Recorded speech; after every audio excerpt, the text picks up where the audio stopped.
hi. I'm gonna have trouble with this video, how to name it, because there is very strange, kind of abstract ideas that I'm trying to cover, and they are more like trends that are happening technologically, and but I kind of go under people's radar. And I was listening to Peter Schiff, and he was talking about the ongoing stock market rout, and well, the stocks have lost huge part of their gains. I think Google is down 25%. I don't know Facebook how much it's lost. I guess the FANG stocks are hit pretty hard. Well, I had a previous video a little while ago. I was talking about server-based companies.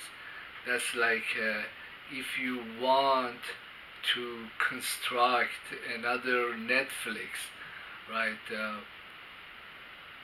What you would need is a lot of servers, good storage, fast storage, bunch of programmers and content that either you buy or is out there, like content that people made, and voila, you have another Facebook or another Netflix. In fact, there is another one coming out, or has come out. It's called Hulu, that does pretty much what the Netflix does, except that the content is a little better.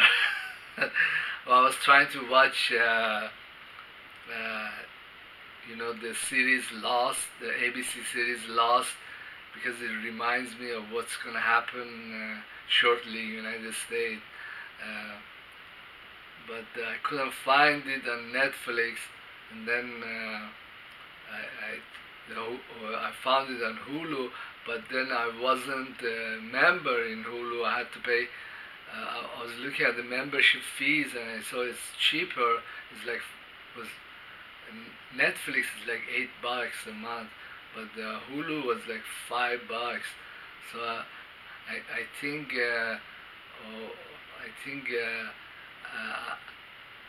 one of my debit cards kind of gave away, so I don't think I'm gonna renew Netflix. I'm gonna go on Hulu and see that series. But the problem with the FANG stocks, and I think that they're gonna get hit very hard. Their valuation is extremely high. Is that they are all like that? You need programmers, a bunch of servers, good storage, and connect to people. Maybe some advertisement. So why are they worth so much? I think Amazon got hit too, pretty hard. But then Peter Schiff, I was listening to him, he was saying that, hey, there's gonna be inflation and la la la. But I don't think that there will be inflation, even though foreigners are dumping all these stocks. And say, for example, this goes back to the same concept of product cycles. So, or the same concept with the FANG stocks, is that initially when a product is introduced, or somebody innovates and makes Google or makes Facebook, then it's a novel product. It's something unheard of, or it's very valuable because anybody can connect. And then as time goes on, the actual value of it, or its worth to people, deflates, and there's a competition, and somebody else comes around and finds the underlying technology like Hulu and makes another one, so and offer it for cheaper. So I think that this has been happening across the board with many products. So even if people are bloated with cash, well, the next time they want to go buy that product, well, they discover that it's selling rock bottom in Walmart, or well, lately I've been going to the 99-cent only store. I find the kind of some of the items are like $1.99 and $2.99. I find the stuff that I would never imagine to be there. Well, anyhow, so even though people might have cash, the stuff that they would usually buy have become commodities. They have become very commonplace, and they're available in many retailers or many places. So what would be the motivation for paying more? So why would there be inflation if technology makes the availability of services or network usage or Facebooks or Googles, they are collapsing in the monies for the services that they're able to get? Why would there be inflation? In fact, I think deflationary trends will continue because the computer servers and their programs, they're becoming far more sophisticated. There is AI and robotics, and they're able to do or outperform humans and even do white collar work. What would you pay more when you know better technology is there and it's cheaper too? I don't think that's going to happen. I think that our economic collapse is going to be a deflationary collapse, and will continue and will become complete socialism or zero marginal cost society. Because even if, say, companies or institutions, they might almost be bankrupt, but then there is other technologies that are coming out that allows them to offer their services, or for example, for a government, it allows them to take care of its citizens, because it's got fantastic capabilities, like through networks. I just want to tell you as an example, I got my green card like 30 years ago. It's 86, I think. Let's say 14 plus 18 is like 32 years. And then was supposed to be a series of 3 cars, and then the last one was supposed to be the green card. I lost track of it. I went to wrong address, so I didn't get it, and I had lost hope that they even knew. Or so what happened is that about like 3 years ago, I hired an attorney and asked him to look into this thing, what is going on. And he called them, and they said, well, we consider you a U.S. national. But the card itself that I was supposed to have, was stopping me from traveling, was like in the hyperspace somewhere. And these many of their government branches, the offices, they're very convoluted and troubled. So I couldn't get the card or a replacement card, but I was messing around with it today, and I saw on their website they had not only a way to check for someone being a national, but also there was a program. I went through it. They promised, hey, we're going to give you a replacement card. I didn't have to pay anything because the last one they had lost or whatever. So this is like a very convoluted and stupid bureaucracy that never worked, is capable now, with all their dysfunctionalities and all the hostility towards Iranian and foreigners that exist within this organization, is able, by technological developments and good software, to do or repair or repay something that it couldn't do for the last 30 years.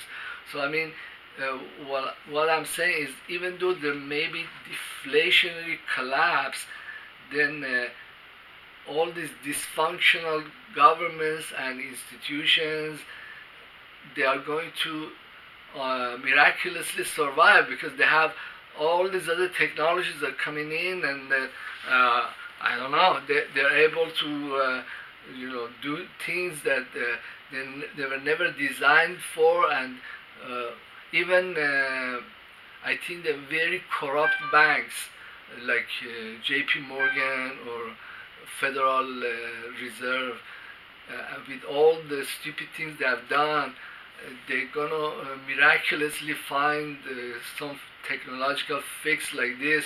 I mean, this idea sounds very outrageous, but I think that's what's gonna happen. I think there will be a deflationary collapse.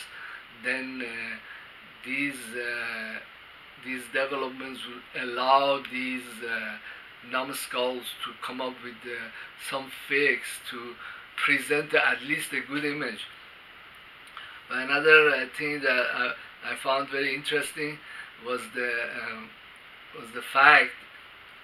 Well, I read a lot of Russian media stuff, was saying that the Russians military, they're doing joint exercises with Egypt, and well, lately Russia is selling many countries S-300s, and already gave it to Syria. I don't know, India has S-400, Iran has S-300, and let's see, I think Iraq is secretly buying S-300s. I'm not sure what Lebanon has, or I think some of these negotiations or arms trades, they are happening secretly, and nobody wants to advertise it. I saw another one. It was about Yemen. I don't know if, well, Yemen is coming up with ballistic missiles that are far more advanced than you would imagine.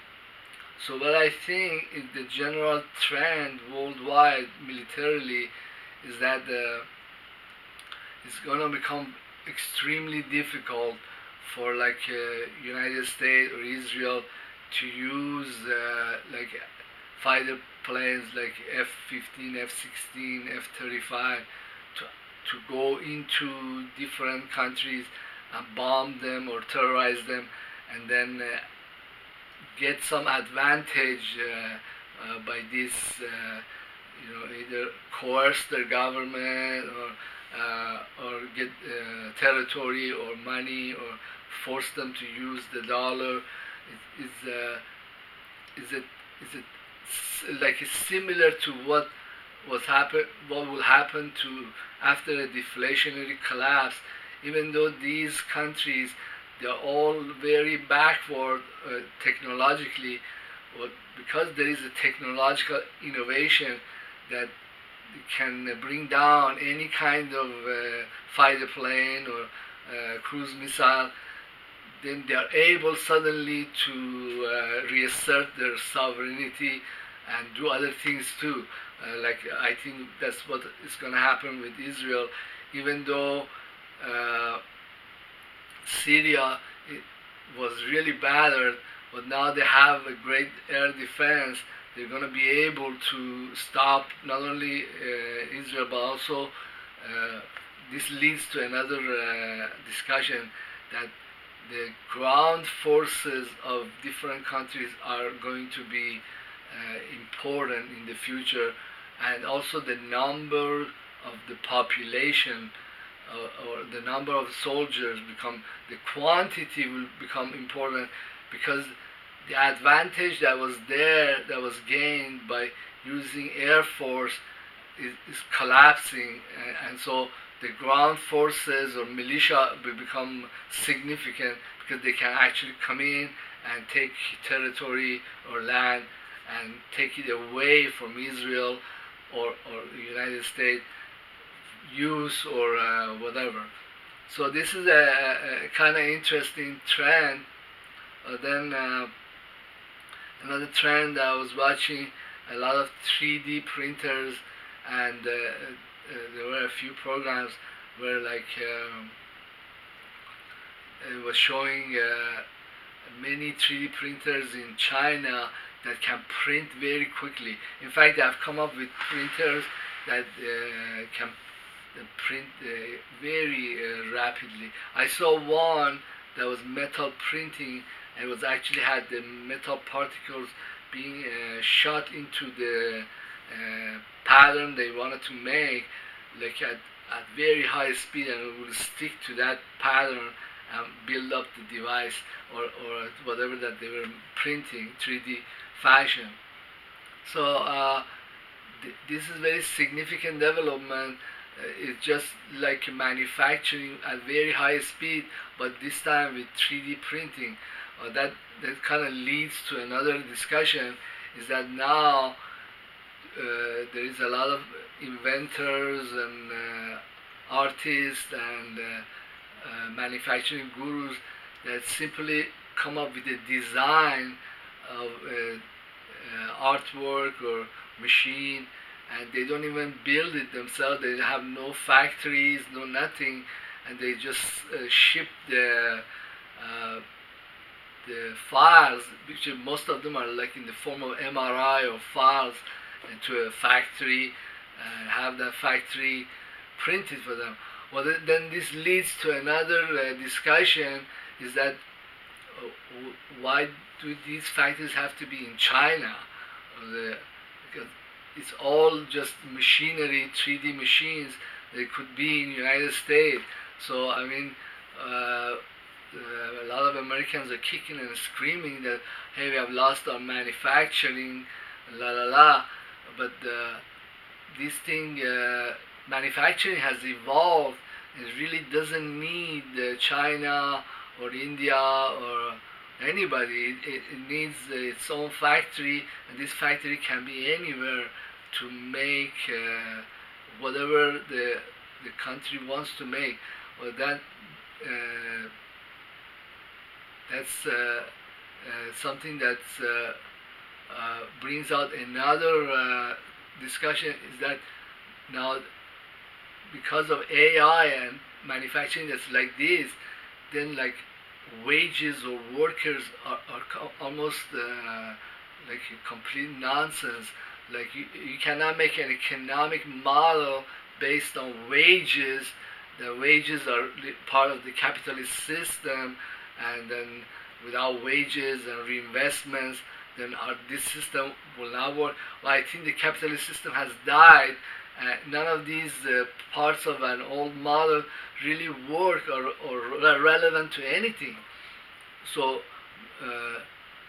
my model is that we're going to go through a period of deflationary collapse, and then it will become like zero marginal cost society. Basically, the economic system, regardless of what the individual country or groups or Trump or whoever wants to make their old models work, the economic system is going on its own way, because it's also in tandem with manufacturing, and the manufacturing has completely been transformed or changed.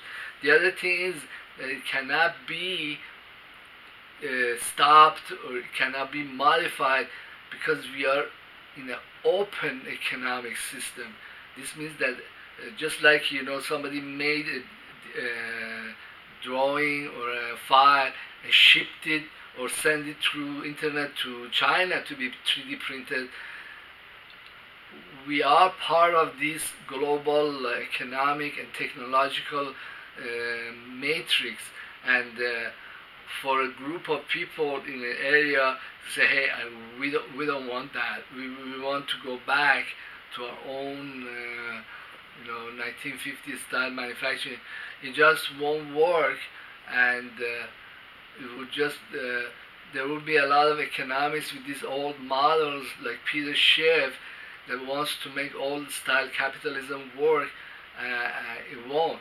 But I think in the short run, like such economists, their models, they work for this place, for the United States. For example, Peter Schiff successfully explained that the stock market is going to collapse, and then he explains why the bond market is going to have a carnage day, and the interest rate has to go up, because he's only looking at a part of a huge economic complex, and he's only looking at here, and maybe some of these models work here. I think that, but in general, we are not going back to any kind of 1950s style capitalism. I think capitalism either died, or somebody led him by the road to die or something, because you look all around and there's all this technological and software or AI development that they're pointing in a different direction. And also the other things that will become more important, and nobody is looking at it, is the fact that some countries have huge populations, and not only they are going to become an economic powerhouse, but also they have a huge consumer base. As these consumers earn more and they are able to consume more, then their economies surpass the United States. I think India's economy, or Indonesia, might surpass the United States. They have a huge populations, and because of the military advances, like I told you, S-300s, they don't really have to worry about being invaded, or they don't. Even countries like Iraq that had been invaded by the United States, they don't have to look at such a future. I think many countries are going to go their own way, economically, politically, and also militarily. Well, I'll have a hell of a time naming this video. I don't know. Some of these ideas I'm going to use for my 2019 psychic predictions, but really you don't have to be a psychic to see some of these developments.